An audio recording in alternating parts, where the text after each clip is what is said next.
Election commission of ইন্ডিয়ার chief ঘোষণা দিলেন আগামীকাল থেকে ওয়েস্ট বেঙ্গল, গোয়া, গুজরাট, মধ্যপ্রদেশ, কেরালা সহ 12টি রাজ্যে এসআইআর শুরু হবে।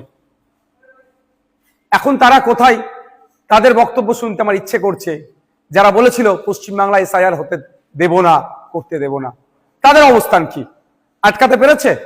আমি ডে 1 থেকে বলে আসছিলাম, যখন এসআইআর নিয়ে চর্চা হচ্ছিল, যে এসআইআর নিয়ে আপনারা আতঙ্কিত হবেন না। আজকেও বলছি, এসআইআর নিয়ে আতঙ্কিত হবেন না। আপনাদের ডকুমেন্টস আপনারা রেডি করুন। ইলেকশন কমিশন অফ ইন্ডিয়া তার ওয়েস্ট বেঙ্গল সাইড থেকে, ওয়েস্ট বেঙ্গল স্টেটের সিওর মাধ্যমে যে এসআইআর করাচ্ছে, কোনো বৈধ ভোটারের নাম বাদ পড়বে না। আমরা আশা করব প্রত্যেকটা নাগরিক যারা আছেন ভোটদানে, যারা 18 বছর ঊর্ধ্বে পূর্ণ স্বাধীনতা আছে সংবিধান প্রদত্ত, সেটা বহাল থাকবে। এখন প্রশ্ন হচ্ছে, যারা বলেছিল এসআইআর করতে দেব না, তাদের সরকার প্রায় 90,000 অফিসার ইসিআই কে দিচ্ছে দ্রুততার সাথে এসআইআর করার জন্য। এখন অফিসারগুলো এসআইআর করতে যাবে, বুথ ধরে যাবে। আমি অনুরোধ করব আপনাদের কাছে, এটা নিয়ে কেউ উত্তেজিত হবেন না। কারণ এই অফিসার যারা যাবে, তাদের আপনারা একটা বিষয় নোট করে রাখবেন, সেটা তার নাম, তার কন্ট্যাক্ট নাম্বার, সে কোন ডিপার্টমেন্টে চাকরি করে, আর তাকে এসআইআর এর জন্য ইনক্লুড করা হয়েছে তার প্রমাণপত্র আপনারা নিয়ে রাখবেন। যদি অফিসার কোনো বৈধ ভোটারকে ডি ভোটার, ডাউটফুল ভোটার, অবৈধ ঘোষণা করে, তার বিরুদ্ধে আইনত লড়াইয়ের একটা জায়গা থাকবে। এই লোকটি কে ছিল, 1 নম্বর কথা। দ্বিতীয়ত, কেউ যদি আপনাদেরকে উত্তেজিত করার চেষ্টা করে, আপনারা কারো কথায় উত্তেজিত হবেন না।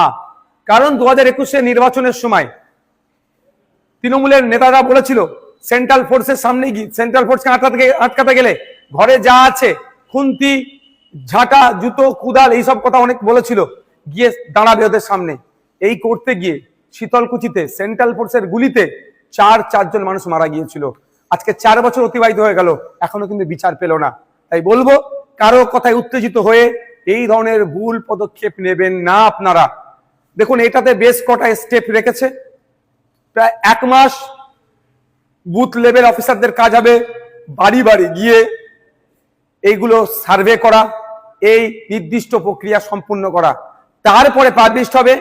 পাবলিশড হওয়ার পরে প্রায় 1 মাস, হয়তো কারো যদি নাম ইচ্ছাকৃত হোক, অনিচ্ছাকৃত হোক, বা ডিস্টার্ব বাদ পড়ে বা ডিস্টার্ব হয়, সেক্ষেত্রে তার বলার সুযোগ, অভিযোগ জানানোর সুযোগ পাবে। একটা অনেক টাইমের এটা একটা প্রক্রিয়া আছে।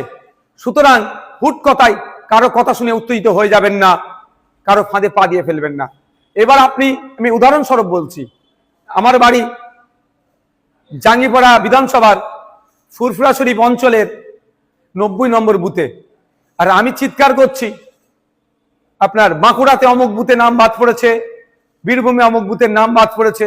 তার আগে আমার প্রথম কাজ হবে আমার বুথটাতে সকল ভোটারদের নাম ঠিক আছে কে না নাই, সেটাও তাহলে আমি একটু দেখে নেওয়া। যেটা আমি সমালোচনা করছি, এটা নিয়ে সোচ্চার হচ্ছি, আমাদের বুথের রাম কাকা, রহিম চাচা, ফতেমা মা বা সীতা মায়ের নাম ঠিকঠাক আছে কি বৈধ ভোটারগুলোর, সেইগুলো একটু আমরা দেখে নেব। যখন বুথ হয়ে যাবে, অঞ্চল দেখব সবার ঠিক আছে নাকি। অঞ্চল হয়ে গেলে বিধানসভা, বিধানসভা হলে জেলা, জেলার পরে রাজ্য। সুতরাং আমার বলার এটাই বক্তব্য, কারো কথাই উত্তেজিত হবেন না। উত্তেজিত তারাই করতে চাইছে যারা রাজনৈতিক কারবারিরা। এই রাজনৈতিক কারবারিদের ফাঁদে পা দেবেন না। আর এসআইআর নিয়ে অযথা আতঙ্কিত হবেন না। আপনার কাছে যে ডকুমেন্টস আছে যথেষ্ট এসআইআর এ, অর্থাৎ নাম থাকার, অর্থাৎ বৈধ ভোটার হয়ে থাকার। তারপরেও বলে দিচ্ছি আপনাদের, আমরা ইন্ডিয়ান সেকুলার ফ্রন্টের পক্ষ থেকে হেল্প ডেস্ক আমরা করছি, যে এবং ভাঙড়ের জন্য স্পেশাল হেল্প ডেস্ক আমি করব। ওখানে যদি কারো কোনো রকম যোগাযোগ, কারো কোনো রকম কোয়ারিজ থাকে, আপনারা আমাদের সাথে যোগাযোগ করবেন।